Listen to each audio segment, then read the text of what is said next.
kita rapat nih sampai tengah malam. Nah, itu apakah kita menghitungnya misal rapatnya 8 jam atau 10 jam gitu. Nah, itu kalau misalnya di setiap hari kan nggak mungkin setiap hari juga toh. Gitu ya. Nah, itu mungkin teman-teman bingungnya di situ. Ya dibuat standar aja. Rapat itu sebenarnya efektifnya itu berapa? Nah, rapat itu efektifnya harusnya 2 jam. Lebihnya ngobrol. Gitu ya. Kadang juga ngejulit gitu ya. Ngejulitnya lebih lama. Iya, makanya. Dan itu tidak termasuk konteks ya teman-temannya, jangan dihitung gitu ya. Kalau misalnya teman-teman menghitung julitannya ya tentu bisa 10.000 jam itu.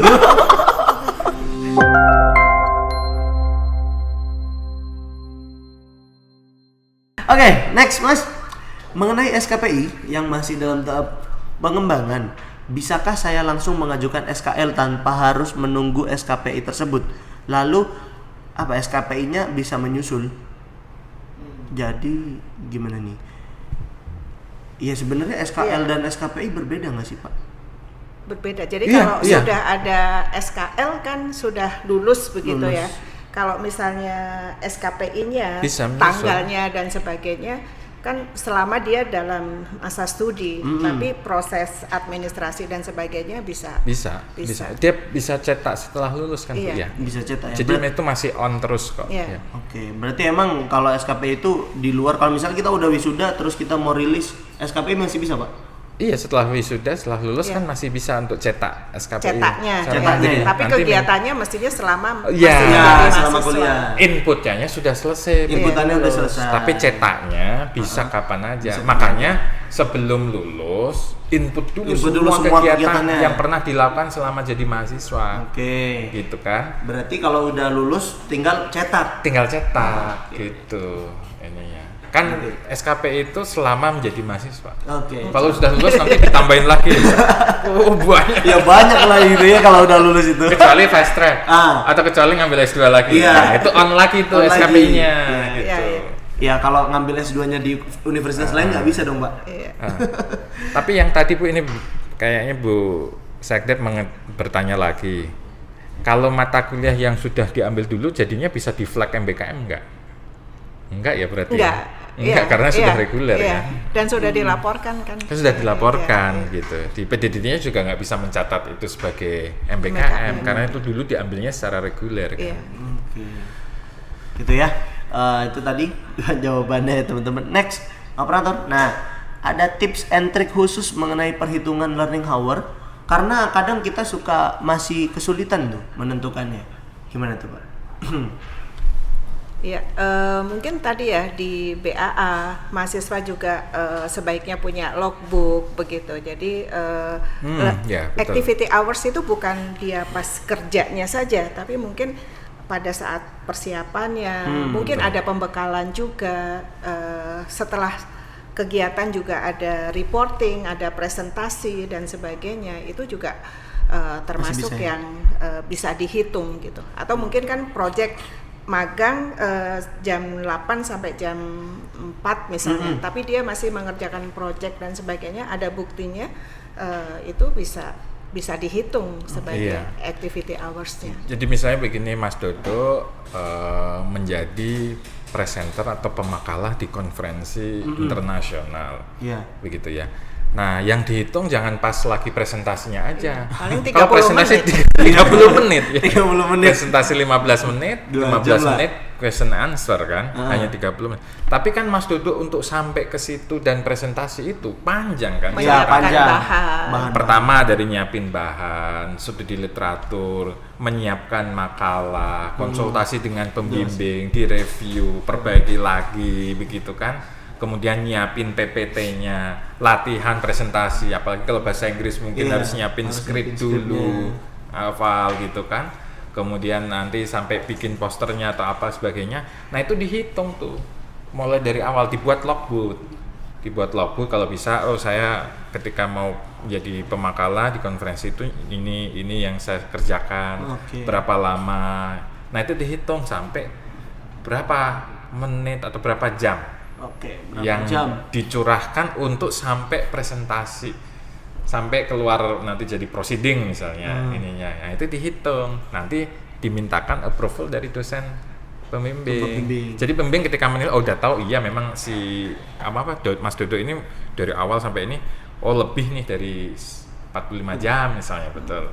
Atau 90 jam setara 2 SKS misalnya. Gitu. Oke, gitu ya. Jadi emang harus buat logbook ya, Bu ya? Iya. Ya, itu akan lebih baik. Akan lebih baik. Untuk mencatat. Soalnya kadang kalau misalnya ini buat teman-teman aktivis ya, Bu, kegiatan kemahasiswaan itu kan kalau misalnya kayak panitia tadi tuh.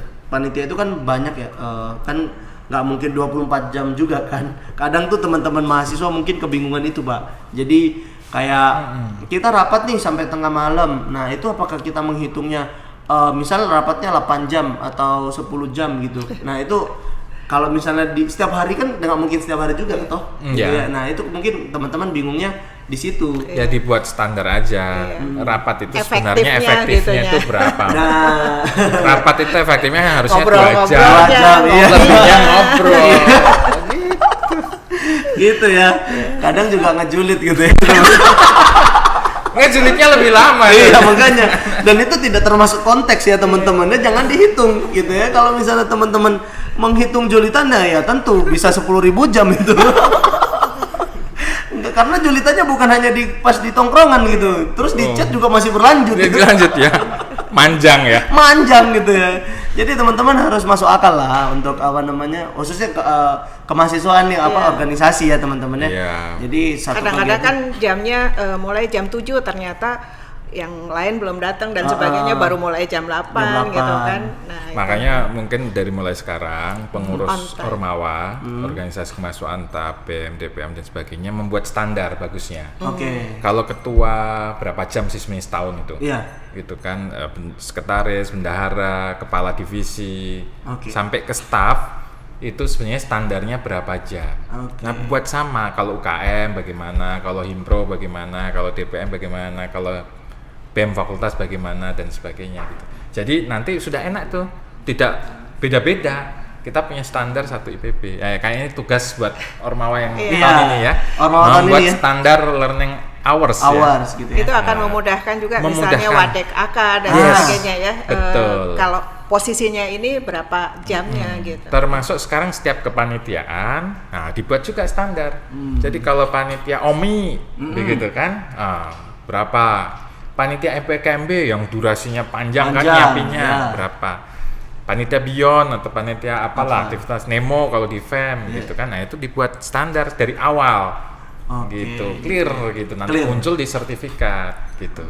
Berarti yang harus buat dari setiap Ormawa masing-masing. Ormawa dong. Bukan dari trio KM berarti Pak ya? Ya, sebenarnya ini bisa dikoordinasi agar sama. Agar wajar juga gitu ya. Jadi ketua Himpro standarnya sama. Ketua Himpro misalnya Himaskap. Di landscape kan dengan Komet di itu sama. Sebagai ketua harusnya sama dong standarnya. Gitu. Karena memang 1 tahun pengurusan juga sama ya Pak ya? Iya, sama. Jadi menurut saya sih untuk seluruh ketua Ormawa sama sih Pak. Iya. Jadi nggak ada beda. Nggak ada beda. Iya. Jadi rata gitu. Itu memacu bekerja efektif. Gitu, dan efisien. Betul. Gitu, kita sepakat ya teman-teman ya. Jadi untuk para Ormawa nih ya harus buat itu. Nanti koordinasi sama Mas Kresna aja. Gitu ya. Kresna dipanggil-panggil mana sih? Emang kayak gitu Pak dia. Oke, kita next ya karena emang nggak kerasa ya Bu ya bincang-bincang seru ini udah hampir 1,5 jam gitu ya. Nah, ini ada pertanyaan lagi, mungkin 2 pertanyaan lagi ya. Untuk kegiatan PKM, kegiatan yang bisa dikonversi menjadi SKS, apakah hanya bagi mahasiswa yang lolos ke PIMNAS atau mahasiswa yang mendapat pendanaan atau insentif juga bisa mengkonversi kegiatan PKM-nya menjadi SKS? Iya, jadi bisa dua-duanya. Bisa dua-duanya ya? Sekurang-kurangnya yang didanai. Nah, kalau didanai kan pasti sudah dilaksanakan kan, sampai membuat laporan akhir dan sebagainya. Nah, itu bisa diajukan untuk dikonversi. Kalau misalnya nggak didanai berarti nggak bisa ya, Wei? Kan berproposal aja. Oke ya. Kalau nggak didanai, proposalnya nanti diperbaiki, di remake, nanti diajukan lagi ke hibah mana lagi yang mungkin ada kesempatan. Nanti kalau udah didanai, baru nanti diajukan lagi. Oke, gitu ya teman-teman ya. Bisa project independen juga. Oh, bisa project independen. Oh iya, bisa dikerjakan sendiri. Gitu. Kalau mau misalnya nggak didanai ya, dijalankan sampai dapat output ya Bu ya. Tetap ada dosen pembimbingnya, nanti laporannya atau apanya dipisahkan oleh dosen pembimbing. Nanti diajukan yang menilai nanti dosen pembimbing kan. Baik. Oke, mungkin pertanyaan terakhir nih ya, apakah ada spesifikasi khusus untuk kegiatan yang diadakan Ormawa diklaim ke SKS atau bisa semua kegiatan? Semua kegiatan. Semua kegiatan. Iya. Emang ada kegiatan yang nggak itu? Ya tadi kalau julid itu nggak bisa. Iya, tergantung Ormawanya ada atau enggak dulu Pak ini Pak. Oh iya, Ormawanya ada. Gitu ya, kalau misalnya Ormawanya ada ya berarti bisa semua kegiatannya gitu. Ya, cuman ya jangan rapat aja semua Nah, kegiatannya. itu. Gitu kan. Rapat itu ada outputnya apa? Misalnya membuat kajian, membuat apa dan sebagainya, begitu. Itu kan ada critical thinking gitu, dan sebagainya. Harus clear juga gitu. Oke, baik. Oke, mungkin ini terakhir ya. Ini terakhir banget nih ya kayaknya ini. Apakah ada standar khusus sertifikat yang bisa diajukan untuk klaim? Misalnya harus ada keterangan LO atau LH? Ya, kalau untuk sekarang kan ini kegiatan banyak yang sudah selesai sebelumnya. Iya. Jadi ya tidak semua sertifikat itu Harus ada ada keterangan LO dan LH. Tapi ke depan karena kita sudah nih menerapkan sistem ini ya Bu ya. Akan lebih memudahkan gitu kan bagi dosen pembimbing kalau sertifikat itu dirancang memang lengkap. Kan kalau selama ini ya sertifikat diberikan sebagai peserta tanda nggak meaningful kan? Iya, tapi kalau misalnya nanti dilengkapi misalnya ya di belakangnya ada aktivitas apa sih yang diikuti, berapa lama, kemudian selama dia ikut kegiatan itu dapat capaian apa, LO apa dan sebagainya. Itu kan akan memudahkan dosen untuk menilai. Seperti itu ya. Nah, kalau yang sebelumnya ya sudah. Biasanya summer course itu kan ada berapa jam dan sebagainya. Itu materi apa yang diterima gitu. Dan sekarang itu kan banyak perusahaan ya atau mitra-mitra IPB yang menyediakan untuk MBKM. Nah, itu kan sudah tahu MBKM itu harus ada activity hours-nya dan sebagainya. Itu biasanya sertifikatnya ada activity hours, ada tadi outputnya capaiannya apa gitu. Seperti itu sih. Tapi kalau misalnya lembaga yang bebas lalu diikuti, mungkin tadi dengan logbook gitu ya. Dengan logbook. Lomba misalnya itu kan apa kan nyatet sendiri logbooknya gitu. Oke. Ya, jadi semua kegiatan bisa ya Pak ya, asal ada logbook yang pertama atau ada asal learning hour-nya. Dan kalau misalnya sertifikat tadi emang harusnya udah disosialisasikan sekarang nih. Berarti Ormawa di depan harus buat seperti itu ya Pak? Iya, harus buat seperti itu. Sama misalnya akan lebih bagus lagi memang kalau kegiatan-kegiatan itu mahasiswa juga bisa mencantumkan link atau URL. Kan di dokumen yang diunggah itu bisa mencantumkan link juga atau URL. Jadi misalnya kegiatan tadi summer course di mana kan ada webnya kan. Iya. Penyelenggara itu kapan ini speakernya siapa, berapa lama, apa saja selama itu summer course itu yang didapatkan mahasiswa, tugasnya apa dan sebagainya kan mungkin ada di informasi di web itu. Nah, itu dicantumkan. Nah, dosennya kalau misalnya menilai buka link itu juga bisa dapat informasi dari situ. Kan sekarang kompetisi lomba-lomba juga banyak juga kan, ada sosial medianya, ada apa. Untuk membuktikan bahwa betul-betul sebenarnya valid ini kegiatan gitu. Sahih gitu ya. Sah gitu ya. Oke, baik. Nggak kerasa ya teman-teman semua yang ada di Zoom, yang ada di Instagram kita gitu ya. Terima kasih banyak atas antusiasmenya, pertanyaan-pertanyaannya. Karena memang ini banyak banget ya yang bertanya terkait dengan hal ini, maka sosialisasi ini masih akan terus ya Pak ya, akan terus kita lakukan ya Pak ya untuk sosialisasi MBKM dan ECIT. Jadi buat teman-teman jangan lupa sekali lagi saya sampaikan, jangan lupa untuk memfollow ya Instagram dari Ditmawa IPB gitu ya, karena semuanya akan ada di sana untuk informasi terkait dengan EC dan Student Portal. Dan tentunya jangan lupa juga di-subscribe ya teman-teman, di-subscribe YouTube-nya Ditmawa IPB gitu ya.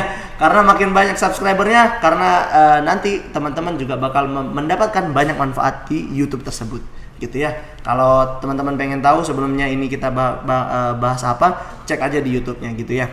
Nah, mungkin terakhir nih Pak ya, Bapak dan Ibu, mungkin bisa closing statement ataupun ditambahin dengan saran atau masukan ya untuk para dosen dan para mahasiswa agar bisa bersinergi terkait dengan student portal dan EC ini. Mungkin dari Ibu dulu. Oke, terima kasih. Untuk DIT-AP, jadi sekarang kegiatan semua bisa diklaim ya seolah-olah MBKM dan sebagainya untuk menjadi transkrip. Jadi mahasiswa yang penting ini harus aktif statusnya. Jangan lupa. Jadi ini soalnya sudah masa-masa ya untuk KRS dan sebagainya.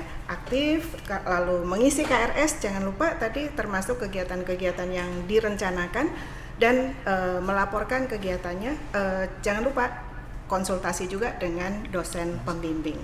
Saya kira itu, dan mencatat semua aktivitasnya, menyetarakan dan mendapatkan nanti untuk nilainya. Oke, baik, itu dari pesan dari Bu Nunung ya. Mungkin dari Pak Alim closing statement dan mungkin saran masukan untuk para mahasiswa dan dosen. Silakan. Ya, pada prinsipnya hampir sama. Jadi Merdeka Belajar Kampus Merdeka ini walaupun mahasiswa punya kemerdekaan ya untuk melakukan berbagai aktivitas pembelajaran begitu ya. Tapi jauh lebih baik kalau kemerdekaan itu juga terarah ya. Artinya ada masukan-masukan dari para dosen agar mengambil pilihannya itu tepat, gitu kan? Karena sebenarnya pada dasarnya kan mau EC, mau MBKM dan sebagainya itu kan kita rancang untuk mendukung ya pencapaian learning outcome ya, pembelajaran mahasiswa IPB selama di IPB. Gitu kan, kita sangat berharap mahasiswa IPB itu nanti menjadi lulusan yang agile learner kan, ya, pembelajar yang lincah gitu ya. Nah ini pilihan-pilihan aktivitasnya agar tepat, agar sesuai, dibimbing juga oleh orang yang tepat. Maka tadi setiap awal semester manfaatkan ya kesempatan itu untuk diskusi dengan dosen pembimbing penggeraknya, minta masukan, minta pertimbangan, minta saran-saran kira-kira kegiatannya bagaimana ini, nanti bisa dikonversi kemana, begitu kan, dan sebagainya. Itu harus clear dari awal, gitu. Jangan nodong di akhir, gitu kan. Apalagi bapak ibu dosennya nggak tahu, begitu kan. Nah itu yang saya kira yang penting. Memang kemarin mungkin karena masih transisi ya, banyak kegiatan MBKM yang kalau kemarin tuh pengumumannya sudah kuliah itu jalan 2 minggu, 3 minggu dan sebagainya. Tapi mudah-mudahan kedepannya sudah jauh lebih baik. Jauh lebih baik ya. Yang penting semangat. Semangat gitu ya. Oke. Kalau dari kita ada jargon Pak nih Pak ya. Apa itu? Semangat. Oke. Itu ya teman-teman ya. Itu jargon dari Ditmau Entertainment sekarang gitu Pak ya. Gitu. Iya, mungkin bisa kita praktekkan. Kita praktekkan Pak ya, Ibu ya mungkin ya. Semangat. Oke gitu Pak. Oke, bisa ya. 1 2 3. Semangat. Oke. Oke, baik, terima kasih buat Bapak Ibu Direktur yang ada di sini, dan terima kasih juga buat teman-teman yang udah menikmati menyaksikan gitu ya dari talk show kita, live streaming kita dan segala macam. Intinya kita tidak cukup sampai di sini karena podcast Ditmawa akan terus memberikan informasi terkait dengan dunia kemahasiswaan bersama Pak Alim dan direktur-direktur yang lainnya gitu ya. Jadi buat teman-teman terima kasih banyak, dan kita dari tim Ditmau Entertainment mohon maaf jika ada salah kata dan perbuatan. Saya Rido pamit undur diri. Wassalamualaikum warahmatullahi wabarakatuh. Waalaikumsalam warahmatullahi wabarakatuh.